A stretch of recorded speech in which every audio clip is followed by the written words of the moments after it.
வழக்கறிஞர் மற்றும் அரசியலாளர் திரு KS ராதாகிருஷ்ணன் அவர்களின் KSR வாய்ஸ் சேனலுக்கு உங்களை அன்புடன் வரவேற்கிறோம்.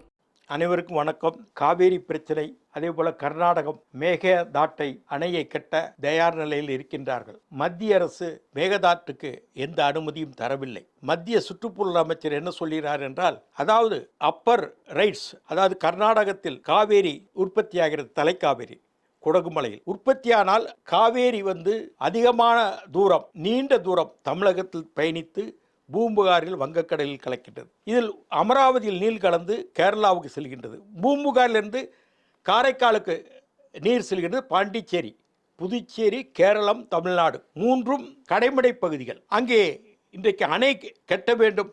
அதாவது மேகதாட் ஒன்று சொல்கிறேங்க, முன்னாள் முதல்வரும் சரி, இந்நாள் முதல்வரும் சரி, மேகதாதுன்னு சொல்கிறாங்க. என்னத்தை சொல்ல? மேகதாட்னா ஆடு தாண்டி. அது மலைகள் ரொம்ப இடைவெளி குறுகலாக இருக்கும். அந்த தண்ணி வரும். இந்த மலையிலிருந்து அந்த மலைக்கு ஒரு ஆடு கூட தாண்டிடலாம். அதான் ஆடு தாண்டி. எம்ஜிஆர் கூட ஒரு பாட்டு பிடிப்பார் படத்தில், நீங்கள் நல்லா இருக்கணும்னு ஒரு பாட்டு வரும். அதில் ஆடு தாண்டின்னு ஒரு வரி வரும். என்ன இவங்களுக்கு புரிதல் இருக்குது, அறிதல் இருக்குது? இப்போ மேகதாட் அணை கட்டியே தீர்வோம். எது கட்ட போகிறாங்க? பெங்களூருக்கு குடிநீர் வேணுங்கிறதுக்காக கட்ட போகிறாங்க. மேகதாட் கட்டாப்புல தான் கடைமடை பகுதி மாநிலங்களான தமிழ்நாடு, புதுவை, கேரளத்தினுடைய அனுமதி வேண்டும். அனுமதி இல்லாமல் இவர் எப்படி கட்டுவது? கட்ட முடியாது. மத்திய வாட்டர் கமிஷன் குழுமம் ஏற்கனவே நேத்தோ முன்னாலோ மேகதாட் அணைக்கு அனுமதி கட்டதை திரும்பவும் கர்நாடகத்துக்கு முடியாது என்று அனுப்பிவிட்டார்கள். அங்கே சுற்றுச்சூழல் அமைச்சரும், அதாவது கடைமடை பகுதி மாநிலங்களுக்கு அனுமதி வாங்கி தான் கட்ட வேண்டும் என்று சொன்னார்கள். இந்த காவேரி பிரச்சனை வரலாறை பார்த்தால் ஏற்கனவே ரெண்டு ஒப்பந்தங்கள் சென்னை மாநிலத்துக்கும் மைசூர் சமஸ்தானத்துக்கும் ஏற்பட்டது. அப்போது நம்ம சுதந்திரம் பெறவில்லை, பிரிட்டிஷ்கார ஆட்சி. இப்படியாக இருக்கும் பொழுது அந்த ஒப்பந்தம், அதாவது மைசூர் மாநிலத்துக்கும் சென்னை மாகாணத்துக்கு போட்ட ஒப்பந்தத்தை 75-74 கட்டங்களில் புதுப்பித்திருக்க வேண்டும். அன்றைக்கு திமுக ஆட்சி, கலைஞர் ஆட்சி புதுப்பிக்கலை. ரெண்டாவது பிரச்சனைகள் வந்தன. நாடாளுமன்றத்திலும் பேசப்பட்டது, தமிழ்நாடு சட்டமன்றத்திலும் பேசப்பட்டது. அப்போது கர்நாடகம் மிக வேகமாக கபினி, ஹேமாவதி, ஹேரங்கி 3 அணைகளை கட்டினார்கள். இதில் காவேரி குறுக்கே. அப்போ கட்டும்போது நம்முடைய அனுமதி தேவை, தமிழ்நாட்டின் அனுமதி தேவை. தமிழ்நாட்டின் அனுமதி இல்லாமல் கெட்டிவிட்டார்கள். அதை நாம் பார்த்து கொண்டு விட்டோம். அதற்கு பிறகு வழக்கு தொடுத்தோம் உச்சநீதிமன்றத்தில். அந்த வழக்கையும் வாபஸ் வாங்கினோம். அந்த வழக்கு யார் தொடுத்தார்கள்? கருப்பையா மூப்பனார், முரசொலி மாறன், தஞ்சாவூர் மாவட்ட திமுக செயலாளர் அண்ணன் கோசிமணி 3 பேரும் தொடுத்தாங்க. அதுபோல் மன்னார்குடி ரங்கநாதன் இத்தனை பேர் தொடுத்தாங்க. மன்னாடு விவசாய சங்கத்தை அமைப்பின் சார்பில் ரங்கநாதன். கடைசியில் இந்த 3 மனுக்கள், அதாவது முரசொலி மாறன், கோசிமணி, கருப்பையா மூப்பனார் போட்ட அங்கே தொடுத்த வழக்குகளை வாபஸ் வாங்கிவிட்டார்கள். இந்திரா காந்தி சொன்னார், பிரதமர் இந்திரா காந்தி சொன்னார் வாபஸ் வாங்குங்கள் என்று சொன்னார் என்று அன்றைக்கு கலைஞர் ஆட்சியில் வாபஸ் வாங்கினார். அதுவும் தப்பு. நம்பர் 1 தப்பு என்னென்னா, அந்த ஒப்பந்தத்தை நாம் புதுப்பிக்கவில்லை 50 ஆண்டுகளுக்கு பிறகு. அதற்கு பிறகு கர்நாடகா 3 அணைகளை கட்டும் போதும் நாம் எதிர்க்கவில்லை. சரி, எதிர்க்கவில்லை. உச்சநீதிமன்றத்தில் வழக்கு போட்டீர்கள், அதையும் ஒரு கேரண்டி, ஒரு உத்தரவாதம் இல்லாமல் திரும்ப பெற்றீர்கள். இந்த 3 தவறுனால தான் தொடர்ந்து காவேரியில் பிரச்சனைகள் வந்து கொண்டிருக்கின்றன. கிட்டத்தட்ட 50-60 ஆண்டுகள் பிரச்சனை. அதற்கு பிறகு கிட்டத்தட்ட 100 ஆண்டு பிரச்சனை கூட நீங்கள் சொல்லலாம். காவேரி பிரச்சனை நமக்கும் கர்நாடகத்துக்கும். அன்றைக்கு மைசூர் மாநிலம் ராஜாஜி என்ன சொன்னார் தெரியுமா? அனுமந்தப்பா முதலமைச்சர், ராஜாஜி சீடர், அவர் காங்கிரஸ் கட்சி, எனக்கு தண்ணி கொடுக்க போறியா இல்லையா தமிழ்நாட்டுக்கு, இல்லைன்னா நானே படுவாராஸ்கள் அழிச்சு போடுவேன் சொன்னார். யார்? அந்த முதலமைச்சருடைய அணுக்கத்தினால், தொடர்புனால், அவருக்கு ரொம்ப நெருங்கிய சீடர்னால் சொன்னார். அதுமாதிரி ராணி மங்கம்மாள் போர் தொடுத்தாங்க நாயக்கர் மக்கள் காலத்தில். சோழ அரசர்களுக்கு போனார்கள். அன்றைக்கு கல்லணை கட்டினார்கள் இந்த காவிரியை நம்பி. இப்படியெல்லாம் வரலாற்று பின்னணி இருக்கின்றது. இன்றைக்கு மேகதாது கட்டியே தீர்வேன் என்றாலும் மத்திய அரசு இத்தனைக்கும் கர்நாடகத்தில் பாரதிய ஜனதா கட்சி வெற்றி பெற வேண்டும், ஆட்சி அமைக்க வேண்டும். இருந்தால் கூட மோடி அரசு இதுவரைக்கும் அங்கே மேகதாதுக்கு அனுமதி மத்திய அரசு கொடுக்கவில்லை. தமிழ்நாட்டில் போராட்டம் நடத்த வேண்டும். அங்கே வாட்டல் நாகராஜ் கடுமையாக போராடுகிறார். இப்படியான பிரச்சனை மேகதாத்து கட்டினால் நமக்கு சிக்கல் வரும். நமக்கு காவிரியில் வரும் தண்ணீர் உடைய அளவு குறைந்துவிடும். பெங்களூர் நகரத்திற்காக அவங்க கட்டுகிறார்கள். பெங்களூர் நகரம் மட்டுமல்ல, அங்கே மின்சார உற்பத்தி செய்யலாம் என்ற கூற்றும் அங்கே இருக்கின்றது. அந்த மாதிரி ஒரு சூழ்நிலை கர்நாடகம் நினைக்கின்றது, திட்டமிட்டுள்ளது. இப்படியான நிலையில் காவேரி பிரச்சனை வெறும் நம்முடைய மண் சார்ந்த பிரச்சனை அல்ல, நம்ம உரிமை பிரச்சனை, கலாச்சார பிரச்சனை. காவேரிக்கும் தமிழ்நாட்டுக்கும் கலாச்சார ரீதியாக தொடர்புகள் உள்ளன.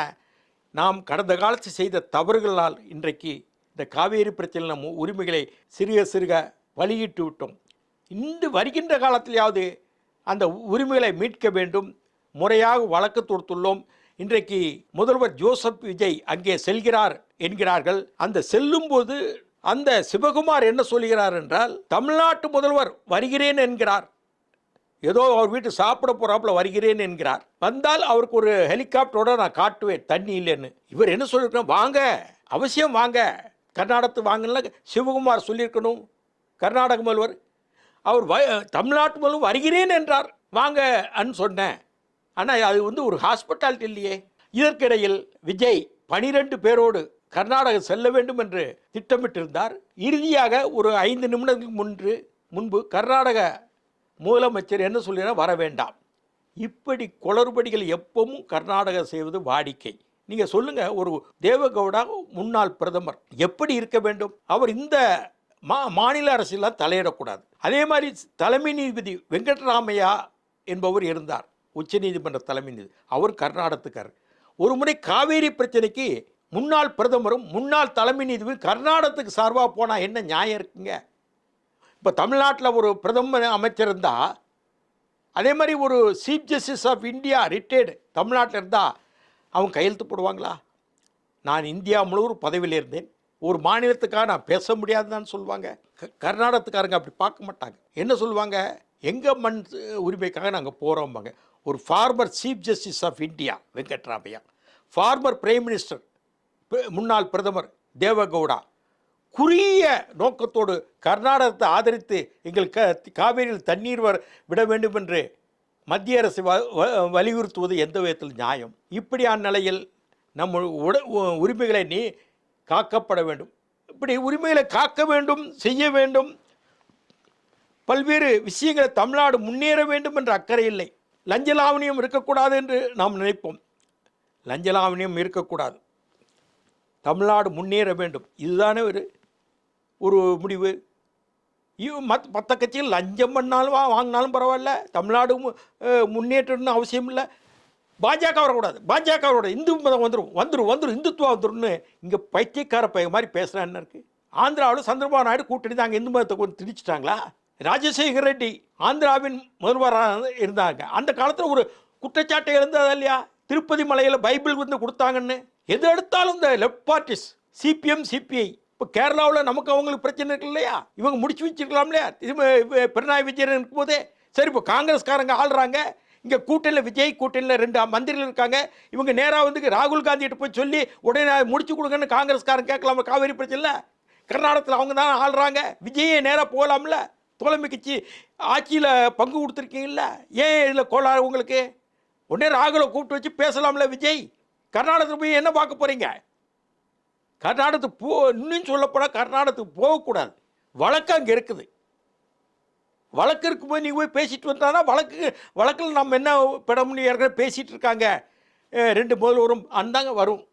இப்படியான நிலையில் நாளைக்கு தஞ்சாவூரில் பாரதிய ஜனதா கட்சியின் சார்பில் காவேரி பிரச்சனை மேகதாட்டை குறித்து ஆர்ப்பாட்டம் நடத்த இருக்கின்றோம். நான் போக வேண்டிய நிகழ்ச்சி அதுக்கு.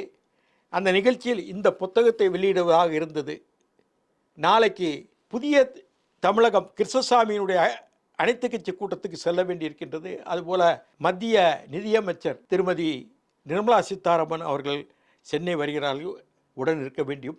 இந்த சூழ்நிலையில் அந்த ஆர்ப்பாட்டத்துக்கு செல்ல முடியாத நிலை. இந்த புத்தகத்தில் காவேரி குறித்து அனைத்தையும் தினமணியில் எழுதிய கட்டுரைகள் தொகுப்பு பதிவு செய்துள்ளேன். விரைவில் இது வெளியிடப்படும். அதுபோல் மேகதாட் அணையை பற்றியும் குறிப்புகளில் உள்ளன.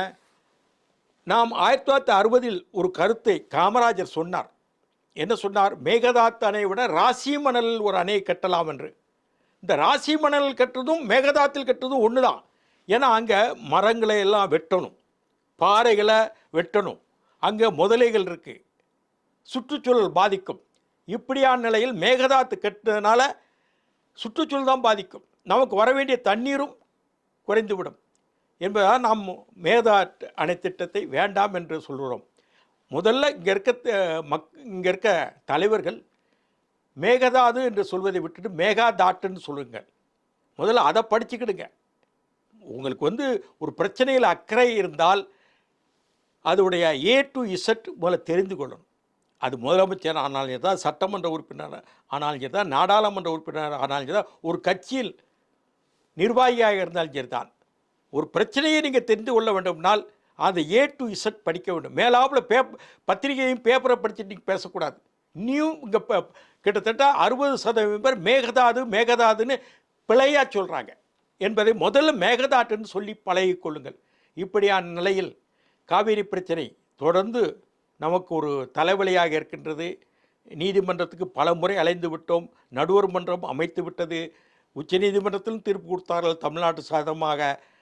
அந்த காவேரி நடுவர் மன்றத்தில் தீர்ப்பு கொடுத்தார்கள், எதுவுமே நமக்கு பலனளிக்காமல் இருக்கின்றது. எப்படி முல்லை பெரியாறில் கேரளாவில் நொண்டியாட்டம் ஆடுகிறார்களோ அதே மாதிரி இதுலேயும் அப்படி இருக்குது. என்ன கிட்டத்தட்ட 12 நதிநீர் திற பிரச்சனைகள் தமிழ்நாட்டில் சிக்கல் இருக்கின்றன. எப்படி தீர்வாக போகிறதோ பார்ப்போம், பொறுத்திருந்து பார்ப்போம். நன்றி, வணக்கம். சுவாரஸ்யமான பல அரசியல் தகவல்களுக்கு இணைந்திருங்கள் KSR வாய்ஸ் சேனலோடு. நன்றி, வணக்கம். KSR வாய்ஸை சப்ஸ்கிரைப் செய்யாதவர்கள் உடனடியாக சப்ஸ்கிரைப் செய்யுங்கள். அருகில் இருக்கும் பெல் பட்டனையும் கிளிக் செய்யுங்கள். நாங்கள் போடும் வீடியோக்கள் உங்களுக்கு உடனுக்குடன் வந்து சேரும்.